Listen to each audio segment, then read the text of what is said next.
All right. Happy Wednesday, everyone, and welcome to a special episode of Learning Tech Talks. Today, I'm not exploring the landscape of learning tech. This is a special episode. I am celebrating 18 months of tech talk, and I've got quite an agenda planned. It has also been quite the morning. My internet was out. I wasn't sure if I was going to be able to do this today, but you know what? In the spirit of the pivot, I figured it out, and here we are. So I'm looking forward to getting started with this. There's no guest to introduce because, hey, I've done enough of these that hopefully if you're tuning in, you know who the heck I am and what we're going to do. So a couple items to get through, and then I want to jump into it because I have a sneaking suspicion that this is going to take the full time, and my goal is to make this as interactive as possible as I can with you. So I want to answer questions and make sure I allow time for that.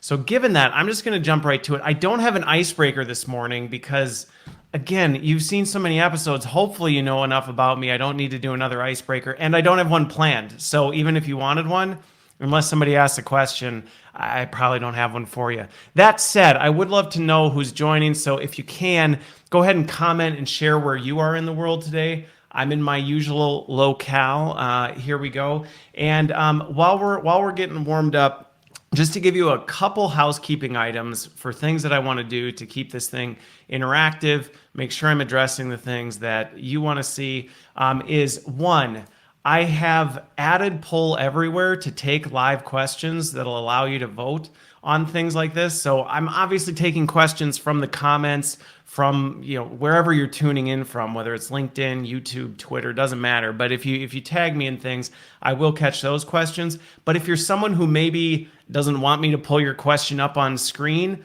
or doesn't necessarily think of a question but wants to see what other people are asking, check out the poll everywhere. There's a couple in there that you can upvote and things like that, and I will try and do my best to make sure that I address all of those in the time that we have.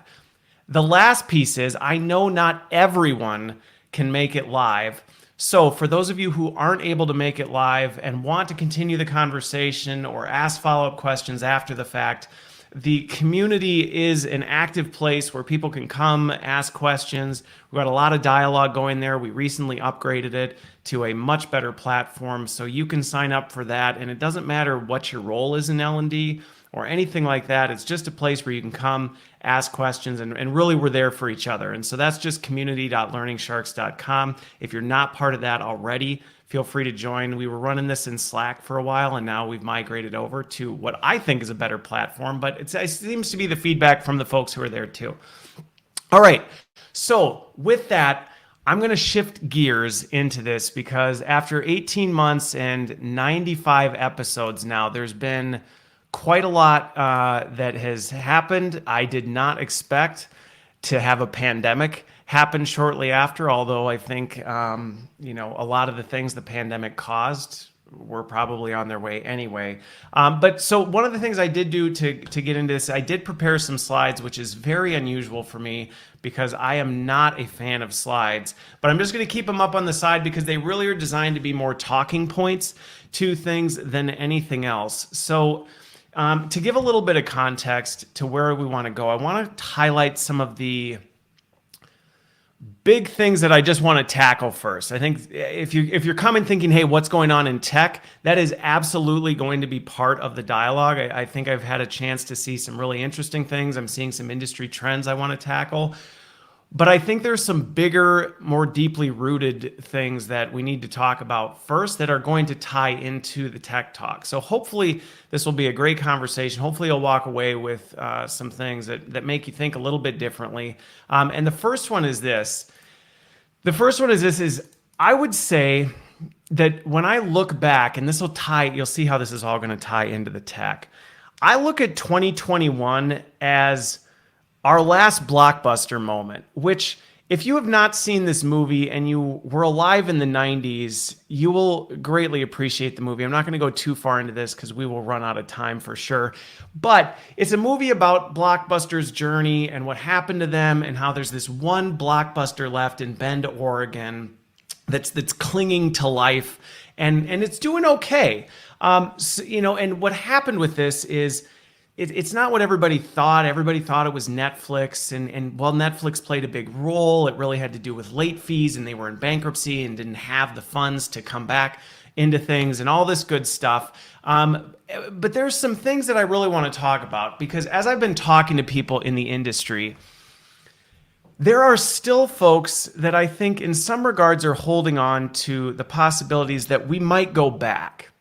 And anytime I'm in that conversation, I just want to say my perspective on that is if you're hanging on to wanting to go back, or maybe we can hold on to some semblance of things, in the words of Mr. Wonderful, I think that's something we need to take behind the shed, right? And put down because it's not going back, but I think some of the things that I'm hearing in those conversations, I would agree with. So the reason I'm relating this to the Blockbuster, the last Blockbuster moment is, I actually think there's a lot of relatable things to this because if you watch the movie, there are definitely some things that were really great about Blockbuster, which is why it creates this nostalgia effect. There is this like, man, remember that smell of Blockbuster? Remember going in and the social experience of seeing other people pick out DVDs? And I'm not going to go through the whole movie, but the point is there are some things that were really valuable and meaningful with the way we used to do things. And I don't think that cannot be overlooked. And I think that's one of the things that causes some emotional tension when we talk about things aren't going back. Is sometimes that's framed up as what we did before was terrible and this is the future and we should dump the past. And that I would say is so far from the truth that I would get very amped up in that. So when I say we need to move on and graduate from the way things have been done, that's not to say the way things have been done was bad, inefficient, awful, and just forget it and start from scratch. I think there's some really powerful underlying components that some of the legacy things that we did, we need to carry forward. Now, the part that I think we can't go back to is the way that we always delivered on that. And that's in some of these conversations. I see nostalgia creeping in. And I see people kind of saying, well, we're just waiting to get through this so that we can go back to what it was before. And to that, I would say that's got to go. That just has to go. And what's interesting is I was on a conversation so if you saw a couple of weeks ago, I shared an article about what Pepsi had done with Minecraft. And so yesterday, and I'll actually share a post about it later this week, yesterday I had a chance to actually sit down and see this experience. And probably one of the most interesting things about my conversation with him was as I was talking to Marco, I said, so as you look at this, what you were doing before, this whole disruption, because a big part of the reason they disrupted this was with the digital pivot, they couldn't run their week-long class just doing back-to-back Zoom sessions. It just wasn't effective. And so they said, we had to change, which many of us did in 2020. We just had to change. There was no choice. And so they went big. They said, let's make this change. Let's go for this. And so as we're talking about this, I said, curious your take on it. But as you look at this, do you think this pushed you to something better than what you had before? And his response actually really fascinated me because what his response was, and I'm summarizing, so Marco, if you watch this, don't quote me on it because I'm sure I'm butchering it. But his response was essentially, it really doesn't matter because the bottom line is this is the path forward and we can't go back. There is no going back. So are there things we can take from what we did? Maybe we might try and, but the bottom line is there's no point in even sitting here thinking about, well, is this better or worse? Or, would we ever shift back to it? Because the bottom line is we're not. We're just not. And so this is the path forward and all we can do is grow and iterate and get better at what we're doing in this space now, which I thought was fantastic because it was a conversation of someone who understood that Blockbuster moment happened. It is what it is. And just like with Blockbuster, while you may have some nostalgia and while there may be the Bend, Oregon shop that is still open and still thriving, it's not thriving, actually. It's surviving. But every day that passes, they're waiting to hear, is their lease going to be renewed? They're wondering if this is going to be the week that eventually things kind of fall apart. And so when you think about it in that sense, can you survive holding on to what things were before? maybe you'll be one of the unicorns that makes it, but you're always on the brink of something, some new leadership, somebody, the leader who's holding on to it. You're just always on the brink of collapse. And I think that's not a great place to live.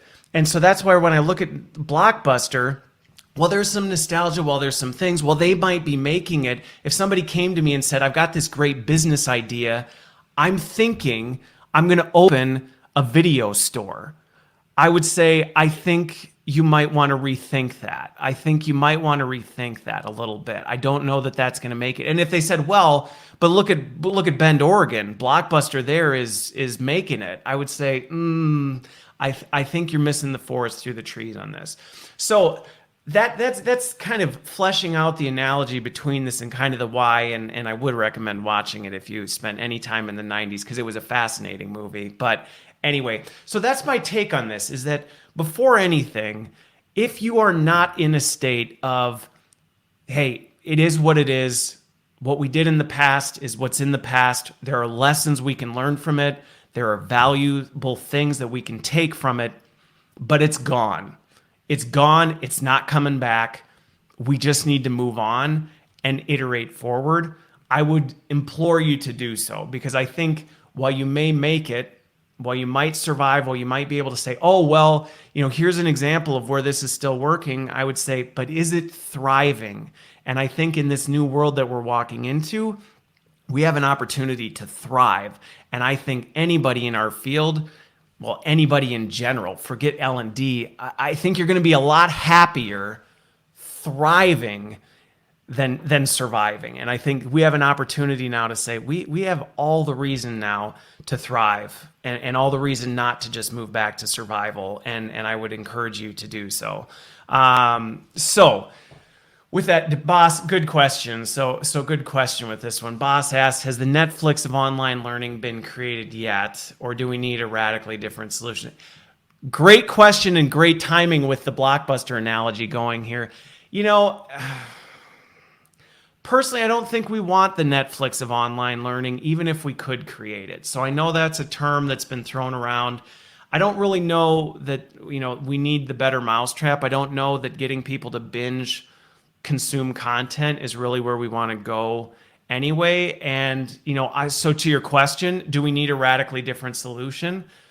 We do, but I don't think we need it. I think it exists. And I think that's one of the things that I'm going to talk about as we continue going through this, is that there are things out there now that are radically disruptive.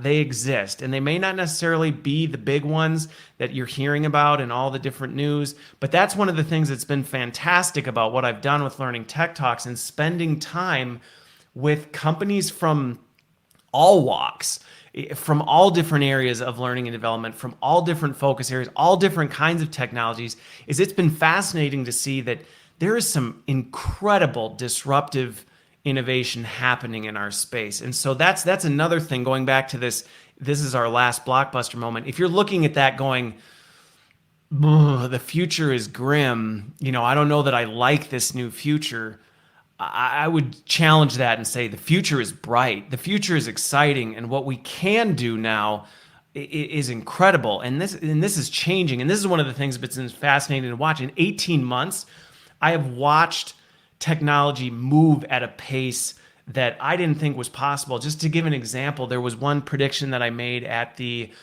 12-month mark, or maybe it was, I hit my 12 months in October of last year, and I said, here's a gap that I have not seen grow yet. It was in the analytics space. And by January, when I did my follow-up episode, it was already starting to emerge. So some of these things that we may say, man, wouldn't it be great if, or I feel like there's still gaps here.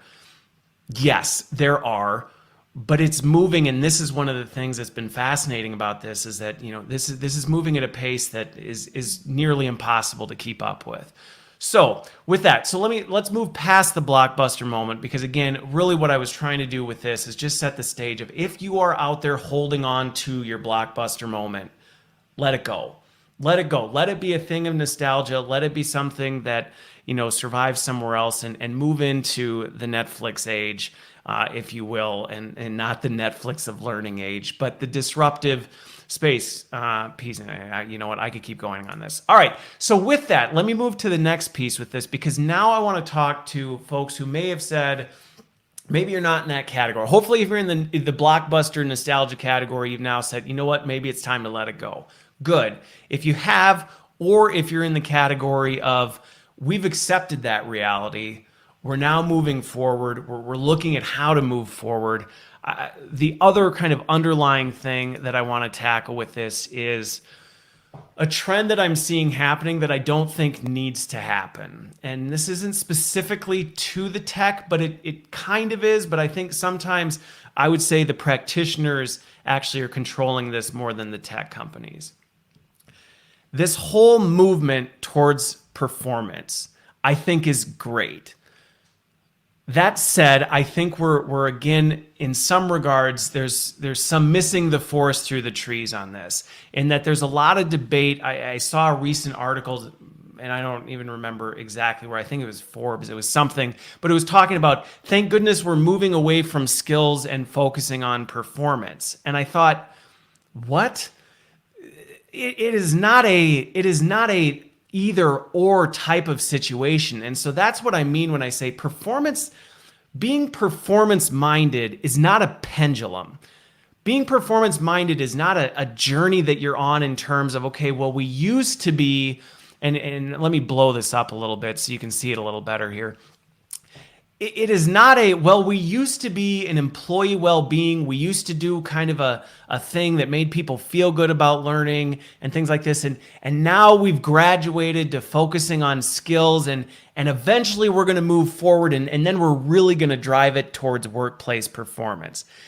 If you're thinking about it that way, I'm just going to, and again, this is my take on it, but I think this is another one that needs to just go out behind the shed, because the reality is, it's not this pendulum journey. It's not an either or type of situation where you have to choose between, well, do I care about the well-being of our employees, or do I care about skills, or have I really reached the nirvana where now I'm actually impacting workplace performance?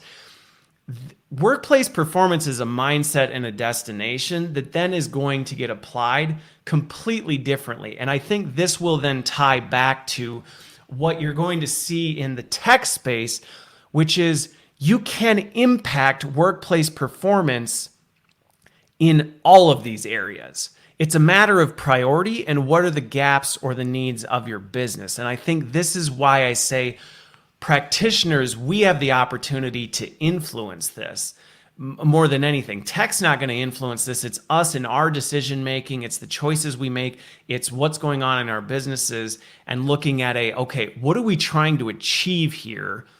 Because the reality is, if you saw my conversation, let me flip back to this so I'm not so tiny. If you saw my conversation with Maya and BetterUp, just as an example, employee well-being impacts workplace performance. So some of the things that we saw, going back to the Blockbuster analogy, some of the things we used to do in terms of, hey, you know what, buddy, go talk to mom. Okay, sorry. So I can't talk, buddy. I'm in a meeting. Yes, you may. Yeah, that's fine. Okay, so if we go back to this, the Blockbuster piece, where was I going with this? Oh, right. Lost it. Oh, no. Okay, so some of these things we used to do actually did positively impact employee well-being. So if you look at some of these leadership programs that we may have had, there was something about it made you feel good to be part of this. It made you feel good to go do this. Could we quantifiably tie it back to workplace performance and say this quantifiably changed behavior and yada, yada, yada? Maybe not. But to a degree, that might have been okay, because if you look at the data, employee well-being impacts their workplace performance. So them being engaged, believing in what they're doing, feeling like they're contributing, feeling like they're recognized, that actually does impact their performance. Now, where we get this off target is when that's all we focus on. And so that's where, when I say it's not a pendulum, the risk that I'm seeing is that there's this shift to, well, we need to focus on performance, and that means we need to abandon everything else. No, we don't. And I think that's going to leave us having just different problems that we're going to have to solve later. If all of a sudden we just go to, we don't do anything if we can't quantifiably tie it to their job performance, we're going to have some really miserable, unhappy people who are not going to be doing great work. And so while we might be greasing the skids and improving their ability to complete a task or improve a process, you're going to be pushing miserable people performing at 60% efficiency through that process. And have you really solved the problem? To that, I would say no. And so I think this is where we have to say, it's not, well, to your point, David, it's not all or nothing. It's about this constant balancing act of what are the most important things that we need to achieve right now. And as we look at that, we then need to go back and prioritize. And this is where the beauty of the technology is coming into play, is the fact that you don't have to choose either or. And in fact, with automation, with some of the capabilities of some of the tech, you really don't have to choose either or, because you might be able to achieve multiples with all of this. And I think this is going to get to some of the how do we need to look at tech. So I want to talk about that a little bit. And just to highlight this point of employee well-being, because I think this is a risk right now that we are missing out on. I think 2020 gave a name to it. So if you haven't seen the article by Adam Grant on languishing, or you haven't watched my conversation with Maya from Better Up, this is real. Languishing is real. It's this weird middle ground of employee well-being and mental health that is you're not awful, but you're also not succeeding. You're just blah. You're just checking the box. You're just moving through the day, which unfortunately gets overlooked. Now, the thing is, like when I say this isn't new, we just gave it a different name. If you look at employee engagement, we've been looking at this forever going, why do we have all these employees in the middle of this that they're not engaged, and we know this is tied to this? Well, now we have this word for it, this languishing word. They're languishing. 2020 accelerated this big time, because now, and this is going to get to kind of the workforce categories that I'm going to move into next, we've got a lot of people out there that just are having a hard time making it through the day. And so now, this is why, going back to my previous slide of we need to be really careful we don't swing the pendulum right now, is that we have this opportunity. The industry's been moving towards, hey, we need to move more towards this performance mindset. How are we focused more on impacting business performance? All these different things. If we swing too far on this and fail to recognize that languishing is crushing our workforce right now, we're going to have a colossal miss. And so that's where my push right now is to say, leverage tech to help you balance this. And also just in your strategy. Yes, if all you were doing before was running feel-good things and programs you couldn't really quantify and things like that, okay, it's time to move. It's time to move if you haven't already, or really push it. But don't do it at the expense that you completely abandon the well-being of the workforce, because all you care about now is what their skill set is. Can you measure their skills? Can we impact workplace performance? And now they're people and they're struggling right now. And so I think this is one of the things that, going back to this balancing act, I don't have an answer. So if if one of the questions came through is, so what should our priorities be? My answer to you would be, I don't know. I mean, maybe we have a conversation post, or you join the community post and we talk about it further. But my question would be, I don't know, because I don't know where your organization is right now. What is the health of your organization? There are organizations that are crushing it in this languaging thing. I've talked to some organizations that have made the digital pivot seamlessly, or were already there. And so from an engagement, their employees feeling good, things like that, this isn't their biggest problem. I have other organizations that I've talked to that have moved from this model to this completely different world that they were not prepared for, and have a workforce that is dying, working from home, just going, I can't do this. Like, I haven't done this in 20 years, and now I've been thrust into this. I don't even want to get out of bed in the morning.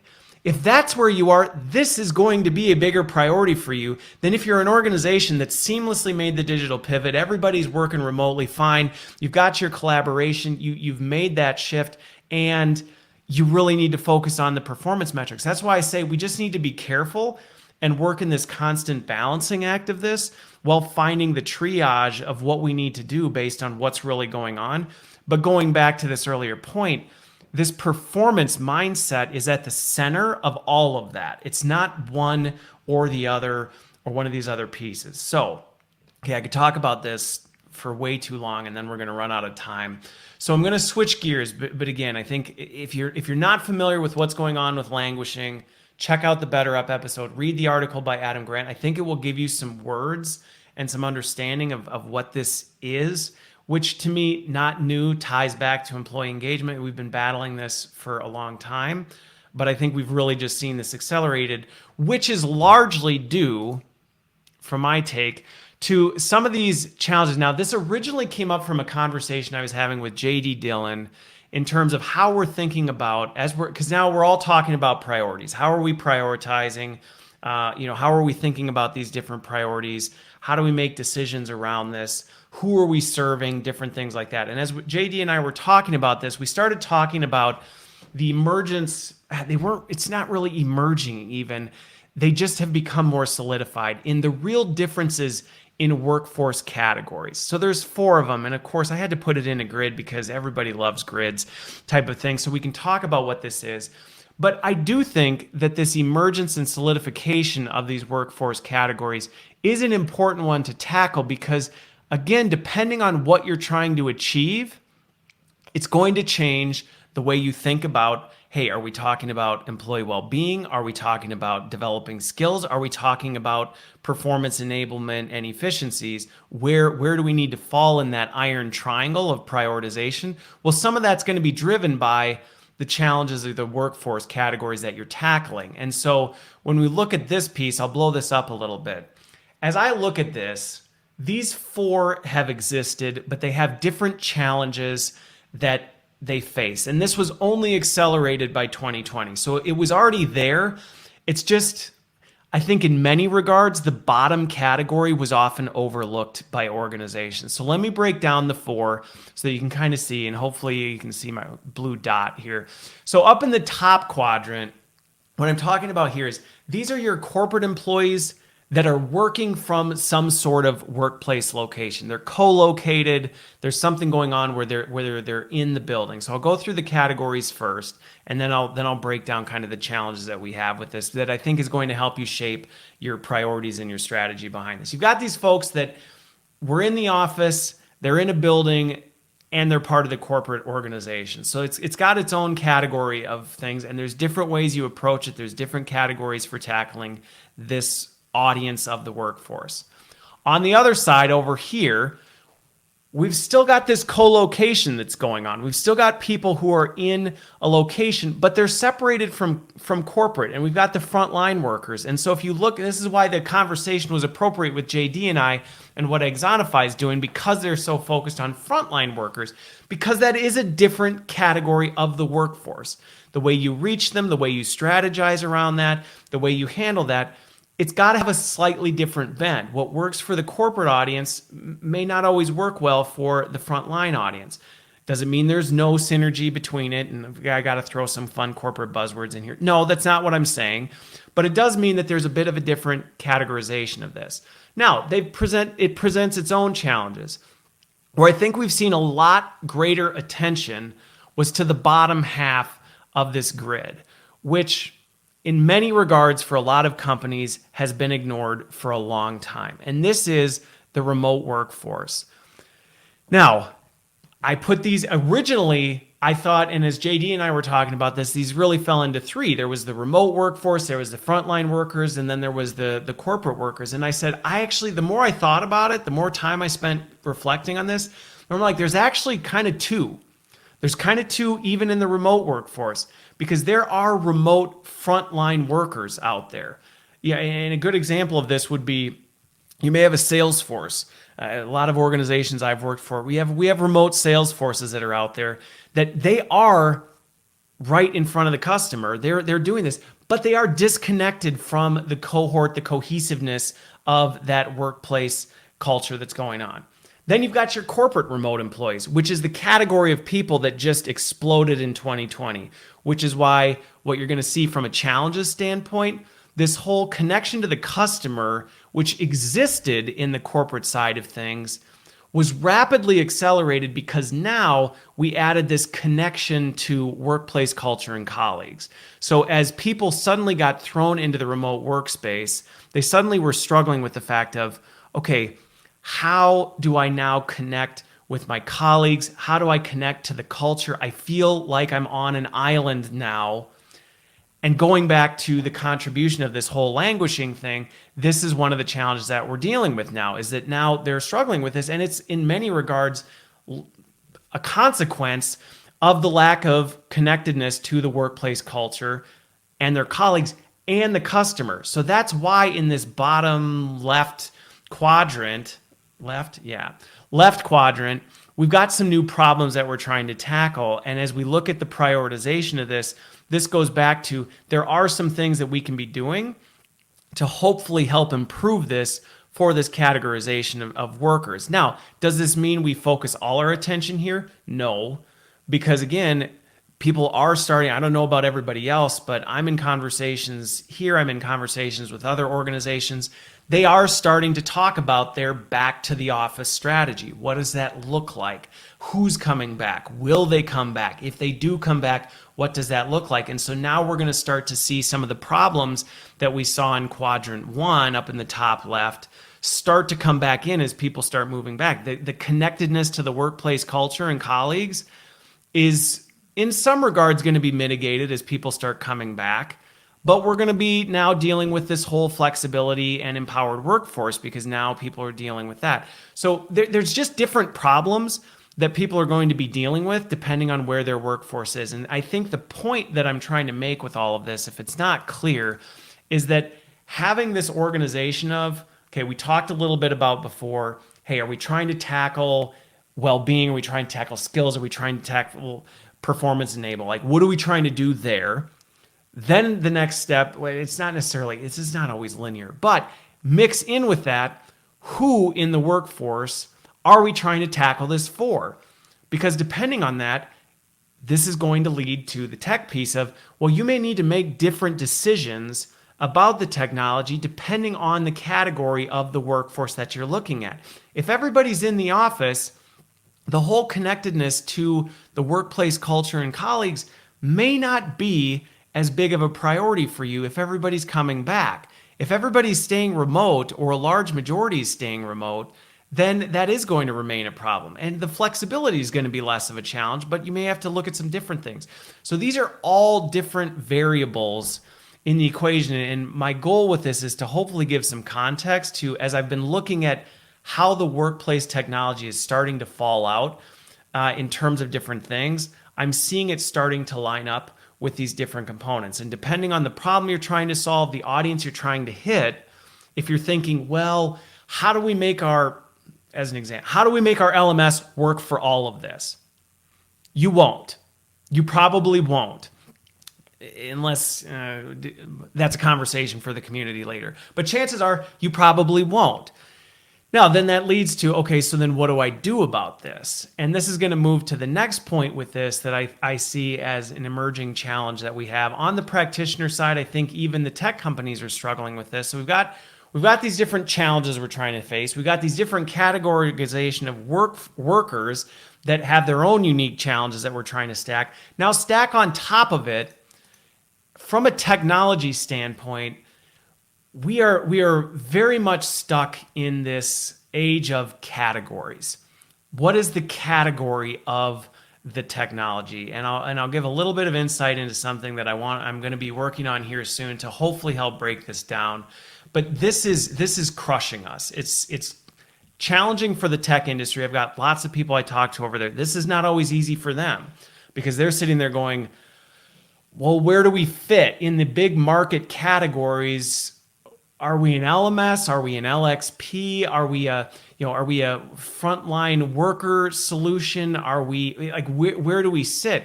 And this is difficult. Then on the practitioner side, it's crushing us because we're saying, well, I have an LMS. Do I need an LXP? Well, I don't know.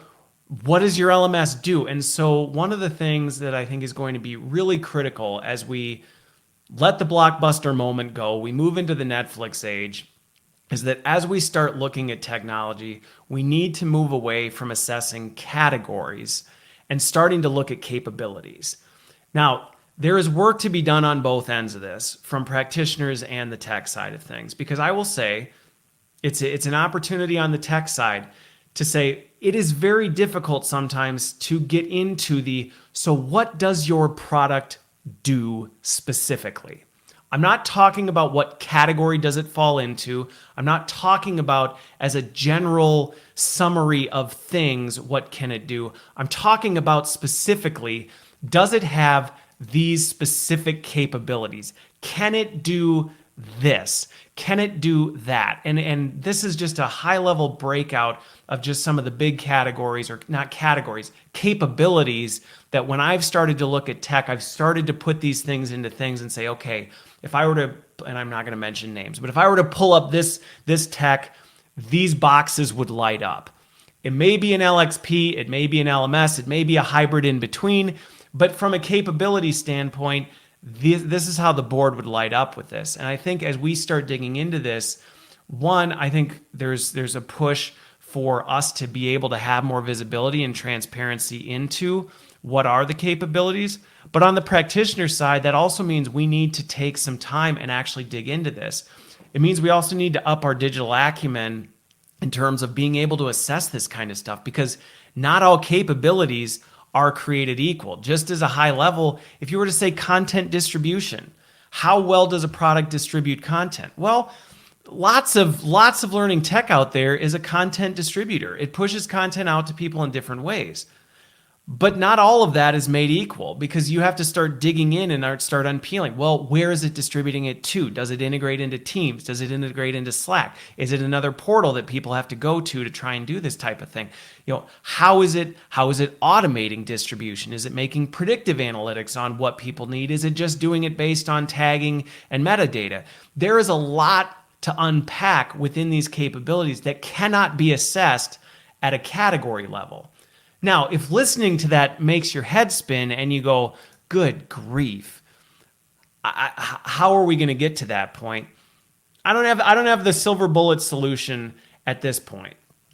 There are some things that I'm in the process of working on right now.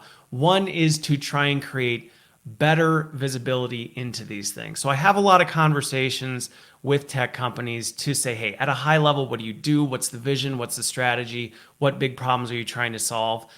I'm looking to take this to the next level and say, how do we actually give practitioners visibility into, and you're still going to have to do your homework. So let me just be very clear. And I think that's true no matter what anybody says, when anybody comes out with, if you're hoping there's a XYZ grid or XYZ top whatever list that's just going to do your job for you, the answer is it's not. There's hard work that's going to have to be put in by anybody on the practitioner side.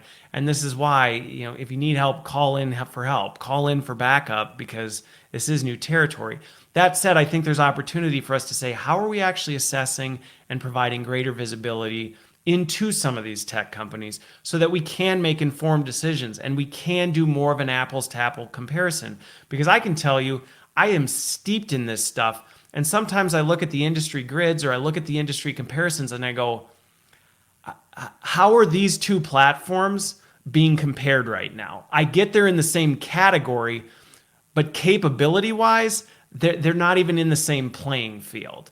And so if somebody's trying to make a decision between X product and Y product and they're just looking at LMSs, you don't have the information that you need. Now you may say, well, good grief, I can't do an RFP on every single learning platform that exists out there. I would say, yes, you're 100% right, which is why the goal of kind of where I'm going with this is to say, so what is that middle ground? What gives you visibility into what capabilities does a platform have so you can do more of an apples to apples comparison and not just get stuck in this, okay, we need an LXP.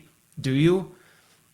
How are you comparing all these different LXPs. LinkedIn came on the market. Does that mean that LinkedIn is the same as Degreed and Edcast and Thrive and the list goes on?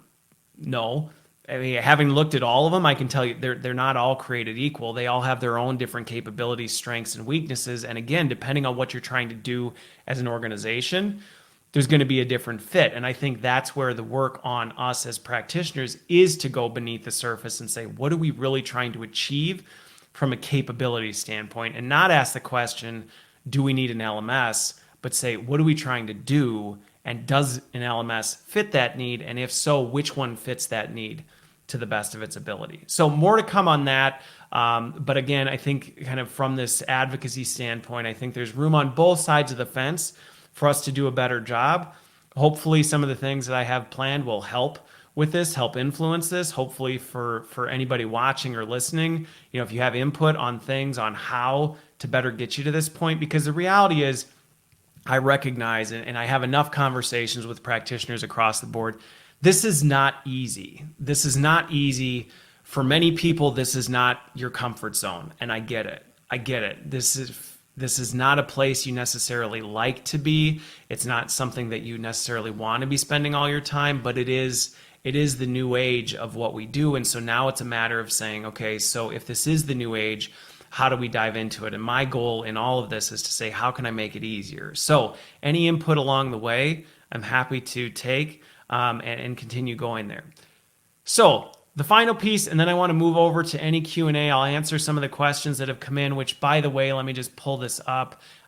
If you haven't asked a question in the comments, or you don't want to ask in the comments because you saw me pull bosses up on the screen and you go, good grief, I do not want Christopher to pull my name up on the screen, and you would like to remain more anonymous, you can go to pollev.com/lsharks000, and I have a poll active right now, so you can ask your questions or upvote other questions. I am going to dedicate some time to answer some questions on this at the end. But before I do, the last piece, because hey, I've done 18 months of tech talks, and so what are some of the key capabilities that I'm seeing rise to the top right now? Now, I want to be very careful how I frame this, because does this mean, please do not take key capabilities to consider to mean, I watched this episode and Christopher said we should all go out and be prioritizing these 6 things in our thing. If you haven't been following the whole message or you came in late, do not do that. Please do not do that. There are a lot of things to consider in terms of what problems you're trying to solve, what capabilities do we need to solve those, who is the audience that we're trying to solve them for that are going to get you to this point. That said, in the last 18 months of just steeping myself in learning tech and continuing to do that, there are some capabilities that I think should at least be on your consideration list.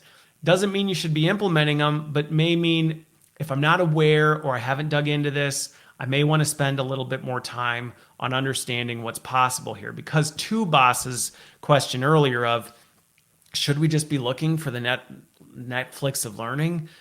No, in fact, I think technology has taken us to a place where we can go far beyond that. So let me pull this up a little bit here so you can see what it is, and let me walk you through. Yeah, boss. I knew you wouldn't be embarrassed that I pulled you up. I'm just saying other people might have seen that I pulled you up and went, that can't be me. That can't be me. I can't do that. So anyway, so the first one is this employee well-being. And when I talk about this is I don't want to say it's an emerging category of tech, but it's one that's gotten a lot more attention and a lot more press for, in my opinion, a lot of good reasons. Going back to the whole languishing conversation, many of the people in our workforce are struggling right now. And as a result, there is a need for technology to span beyond just how do you get better at your job? How do we build the skills you need to do your job? How do we make sure you're doing your job as efficiently and effectively as possible? And sometimes just saying, what do you need?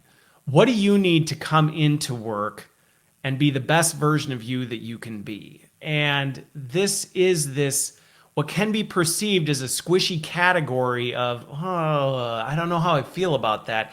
And I will say, if you've steered away from this because you're concerned you're going to get thumped by a business leader when you bring this up in a conversation, I would say the appetite for employee well-being is probably at a higher level than it ever has been before. As the data is coming out, as organizations are recognizing how much of their workforce is languishing,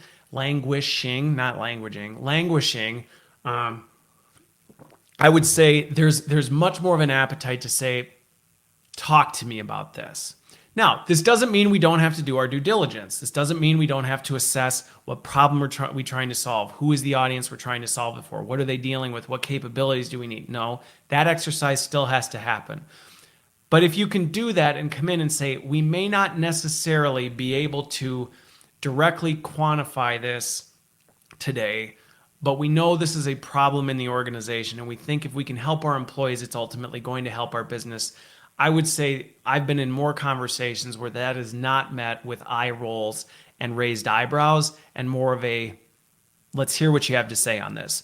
So this is a category of tech. You're seeing this in coaching. You're seeing this in some of these personalized, there's a tech I had on that was, how do we empower employees to make decisions on what do they want to invest their time and money in on development, things like that. So there's a category of this that I would say is starting to grow and emerge that is something worth considering, at least as you're looking into it.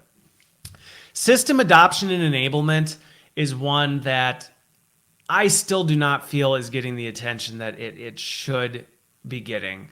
Systems, especially as people moved into remote work, are crushing the workforce. It is crushing the workforce.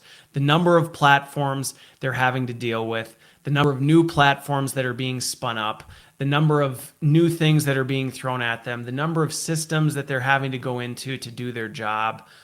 It is overwhelming for a large portion of the workforce. And while we may say, well, that's not really our problem, it is our problem.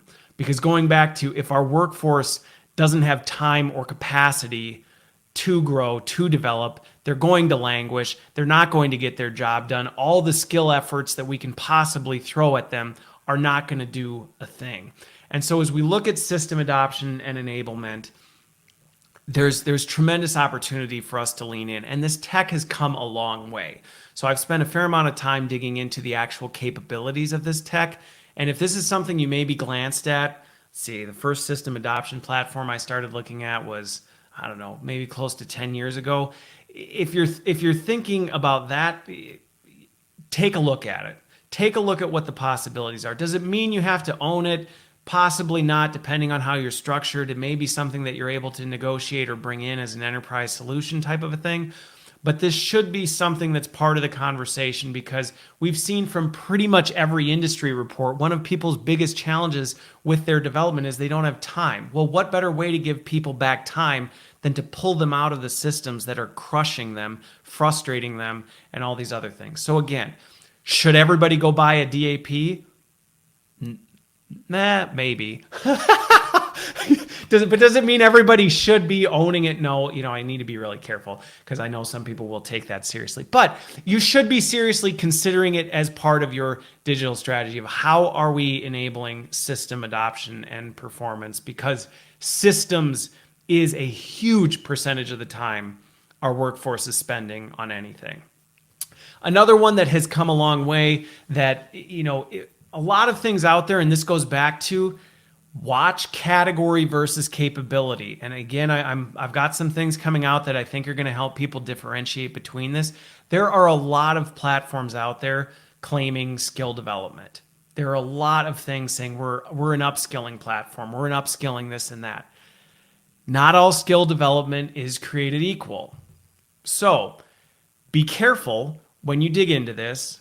But what I can tell you, going from the future is bright, there is a lot of fantastic stuff happening in the skill development space.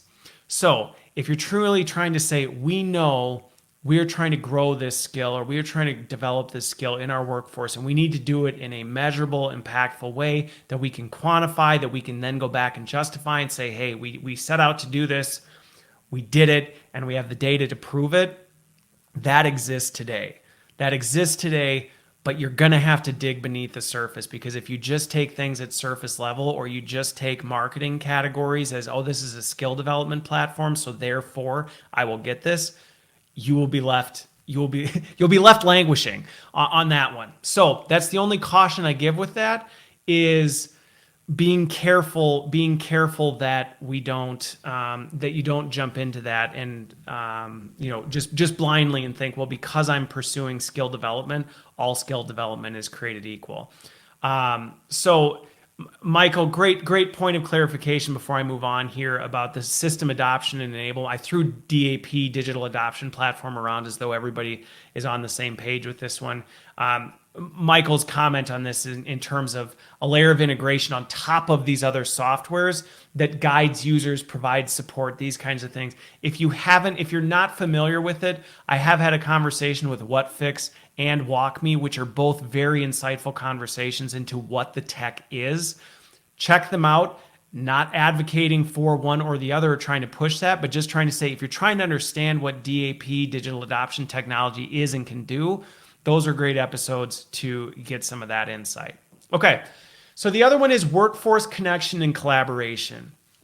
This may feel a bit outside of our realm. We may say, I don't know how this really relates to us. Is workforce connection and collaboration really our place to sit? And I'm not saying it necessarily is ours to own, but it's certainly ours to influence, and it absolutely impacts the work that we're doing.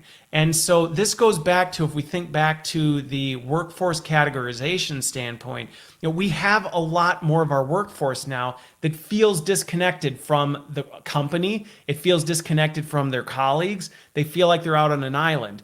And so if that's a big portion of the market that you're dealing with, that's a big portion of your audience, you have to be considering some of these tools that may start to blur the lines between learning technology and workplace technology, which, by the way, is a line that I would say is rapidly blurring anyway.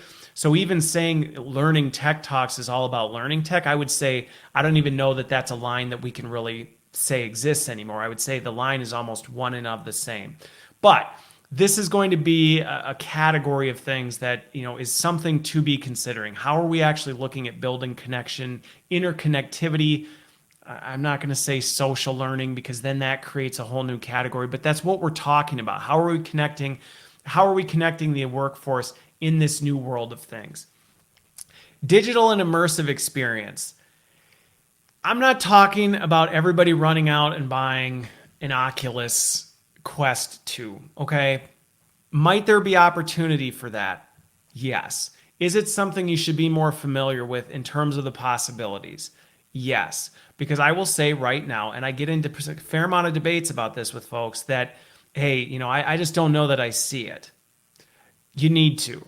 You need to at least understand it and understand what the possibilities are, because there are a lot of challenges that are only going to accelerate as we move into the Netflix age. And that goes back to the Blockbuster analogy, but that immersive tech can solve, even in terms of performance enablement and things like that. So again, does everybody need to run out and throw VR or AR or immersive tech at the top of their priority list? No. Is there tremendous opportunity as an industry for certain organizations, certain leaders in the org to definitely bump that from not on the list to the top of the list? It absolutely is. And I think it's something that, as practitioners, we need to be spending more time thinking, understanding the possibilities, exploring this. Because the other thing is, this is way more accessible than it's ever been before. And I had a conversation with, who was it? James Watson, I think, where we were talking about this. There's a lot of things that this industry has created that have made us think this is too far out, it's out of reach, things like that. And it's not.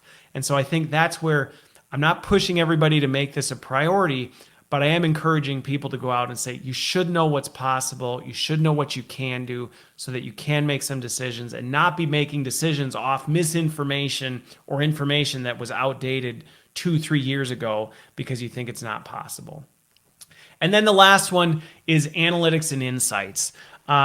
This is one of the ones that when I hit the year mark, I said, I'm still not seeing enough coming out of tech for this. in terms of informing our decisions. All the tech out there is capturing a lot of data, but is it necessarily putting it to work?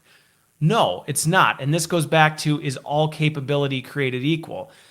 A lot of platforms will tell you, hey, we've got an analytics and dashboards capability. Great. But are they all created equal? They are not. And I think this is where we're going to start to see machine learning really start to augment our decision making, and where we have opportunity to really say, how are we're now getting all this data, what are we doing with it, and are we leaning into the capabilities of predictive analytics and automation on some of our decision making? Does that mean we walk out and we relegate our responsibilities? No, but I think it's definitely a capability that we can consider. Okay, so 5 minutes left, 4 minutes left. I'm going to shift over to Q&A time. So you can either put it in and poll everywhere. I have a couple questions that I've seen come through the chat, and I have a couple out there that I'm going to try and answer rapid fire as we go through this. So with that, let me take a look here. So one of the ones that just came out that was upvoted was, there's a lot of variation in how far organizations are in their digital learning journeys. Okay, going back to probably what we were talking about before. We all got hit with this in 2020. It affected us all differently, and we're all at different places. At this point, what should be the expectation? Like, where should we be as an organization? This is probably one of the most common questions I get. I get asked a lot, how far along should we be? Like, where should we be at? Are we far enough along for the rest of the industry? I'm always really hesitant to answer this question, because the reality is not where should you be, because everybody's going to be at a different point in their journey right now, depending on your organization, depending on how you were affected by 2020, depending on the maturity of your team, the skills of your team. The biggest thing is that you're moving forward. Okay, so this goes way back to what I said in the beginning. If you're still holding on to Blockbuster opening back up on every corner, that's where I would say you're off. You're off target, and you aren't where you need to be. Now, if you're not on that target and you are saying we have a path forward, we know we can't go back, we need to chart a path forward, I would say you are where you need to be. Now, if you're sitting here trying to compete and say, well, where do we need to be? Are we competitive with the front runners in the industry? Well, that's probably less of a, are you where you need to be, and more of a, how do we rank? Are we going to end up on some article for an award that we win? That I could get into on a personal level. And again, I'd have to understand your situation to really be able to rank you. But to be able to say, are we where we need to be on our journey? My answer would be, do you have a plan forward? Do you have a clear plan? Have you said, so where do you need to be? By now, you need to be at a point, and I think this would be the standard that I would set for anybody. By now, you need to be at a point where you've said, we know we're not going back, and we are fundamentally we're changing everything that we've ever done before. We're rethinking the entire operation. That means the skills of my teams. That means the tech that we have in our ecosystem. That means every program that we have. That means the way we manage relationships with our stakeholders. It's all on the table. Now, does that mean you're going to change that all at once? No, because it's a constant prioritization exercise. But being at the point where you recognize we need to rethink the whole thing is step one.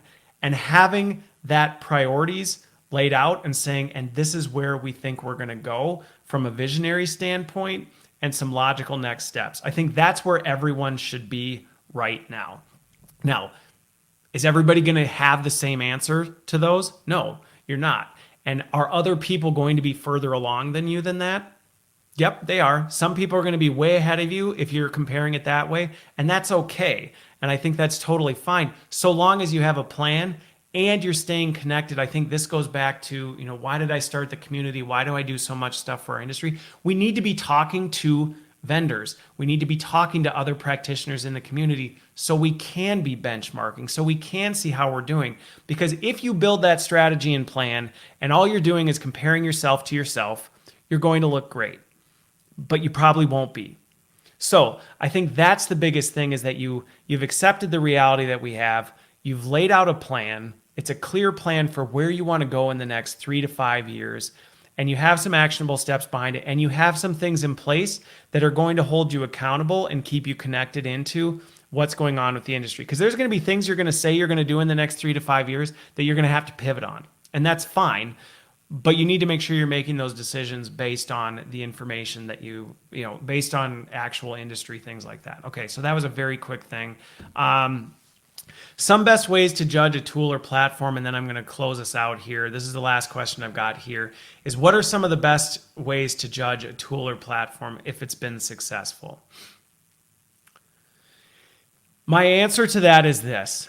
If you're implementing a tool or platform and you don't know how you're going to measure whether it's successful or not, don't implement it. Stop what you're doing now.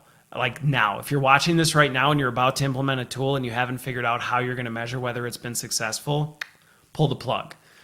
Because that's, I think, one of the biggest fundamental challenges I see happen in our space is we implement things and then we back into, did it work or not? Instead of saying, this is what we're trying to do, this is how we'll know whether we got what we wanted to, and here's how we're going to trend whether we're on track to do that. At which point, now we can implement the solution and move towards that.